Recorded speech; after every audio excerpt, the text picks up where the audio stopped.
I know you, don't I? I have been there, haven't I?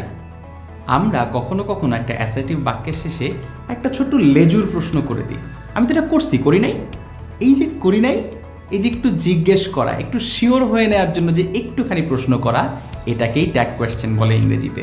Tag question করবার অনেক সুন্দর সুন্দর নিয়ম রয়েছে, খুব ইজি ইজি নিয়ম রয়েছে। যদি আমরা স্ট্রাকচার আকারে মুখস্থ করতে চাই তাহলে খুব ডিফিকাল্ট হয়ে যাবে। আমরা যদি এক্সাম্পল দিয়ে দিয়ে একটু একটু করে শিখি তাহলে আমাদের জন্য অনেক সহজ হবে। এই ভিডিওতে এবং পরবর্তী আরেকটা ভিডিওতে আমরা ট্যাগ কোয়েশ্চেন্সের খুব সহজ কয়েকটা নিয়ম বর্ণনা করব এক্সাম্পল দিয়ে। প্রথমত যে একদম বেসিক নিয়মটা আছে সেটা হচ্ছে, আমরা যেই বাক্যটি ট্যাগ কোয়েশ্চেন করতে যাই সেই বাক্যে যদি কোনো অক্সিলিয়ারি ভার্ব থাকে, আমরা ট্যাগ কোয়েশ্চেনেও ঠিক ওই অক্সিলিয়ারি ভার্বটাই ব্যবহার করি। আর যদি কোনো অক্সিলিয়ারি ভার্ব না থাকে তাহলে আমরা ডু, ডাজ বা ডিড এই ভার্বগুলো ব্যবহার করে থাকি অক্সিলিয়ারি হিসেবে। আমরা একটু এক্সাম্পল দিয়ে বলি। যেমন আমি বলছিলাম, I have been there, haven't I? এই যে হ্যাভ বিন দেয়ার, এখানেতে হ্যাভটা কিন্তু অক্সিলিয়ারি ভার্ব, তাই আমি ট্যাগ কোয়েশ্চেন করতে গিয়ে এই হ্যাভ কথাটাকে নিয়ে গেছি হ্যাভেন্ট আই। হ্যাঁ, কিন্তু যদি আমি বলি আই এইট বিরিয়ানি ইয়েস্টারডে, এই বাক্যে অক্সিলিয়ারি ভার্ব নাই, তাই এইটটাকে আমাকে কি করতে হবে? ডিড, এখানকার ডিড নামক একটা অক্সিলিয়ারি ভার্ব কল্পনা করে নিতে হবে। মনে আছে আমরা এইটকে ভাঙা শিখিয়েছিলাম যে ডিড ইট, তাই তো? সো আমার এখানটাতে ওই ডিড নামক অক্সিলিয়ারি ভার্বটাকে কল্পনা করে নিতে হবে। I eight biryani yesterday, didn't I? I eight biryani yesterday, didn't I? অর্থাৎ আমরা যে অক্সিলিয়ারি ভার্ব আমাদের বাক্যে রয়েছে সেইটাকে আমাদের ট্যাগ কোয়েশ্চেনে ব্যবহার করব। যদি অক্সিলিয়ারি ভার্ব না থাকে তাহলে আমরা ডু, ডাজ, ডিড এই ধরনের অক্সিলিয়ারি ভার্বগুলো তৈরি করব। দ্বিতীয়ত, যদি মেইন ভার্বটি পজিটিভ থাকে অর্থাৎ অ্যাফার্মেটিভ থাকে তাহলে ট্যাগ কোয়েশ্চেন নেগেটিভ হবে। আর যদি মেইন ভার্বটি নেগেটিভ থাকে তাহলে ট্যাগ কোয়েশ্চেন অ্যাফার্মেটিভ হবে। খুবই সিম্পল। যেমন আমি যদি বলি যে I have forgotten your name, haven't I?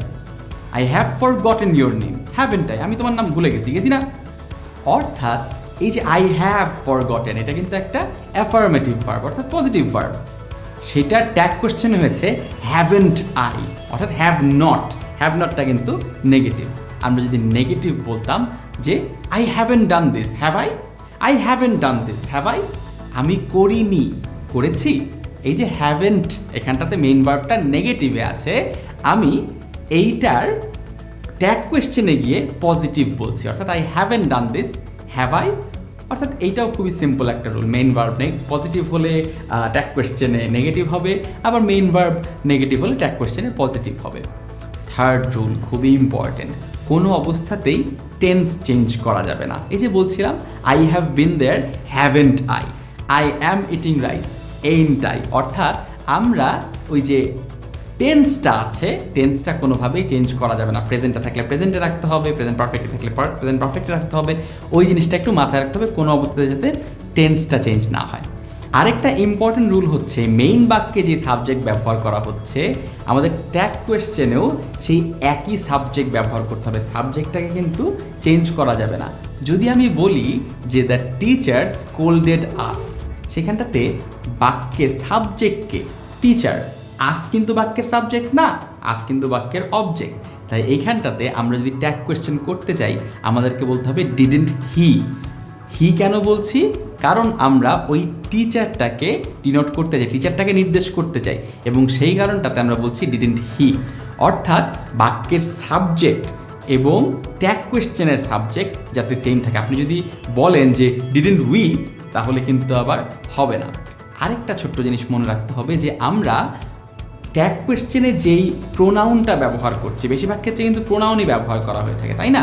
আমরা বললাম যে the teacher scolded us, didn't he.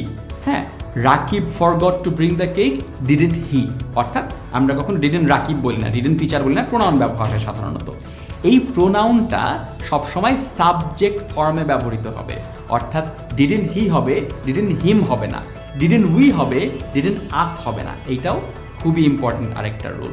Tag কোয়েশ্চেনের পরবর্তী নিয়মগুলো বর্ণনা করা হলো পরবর্তী ভিডিওতে।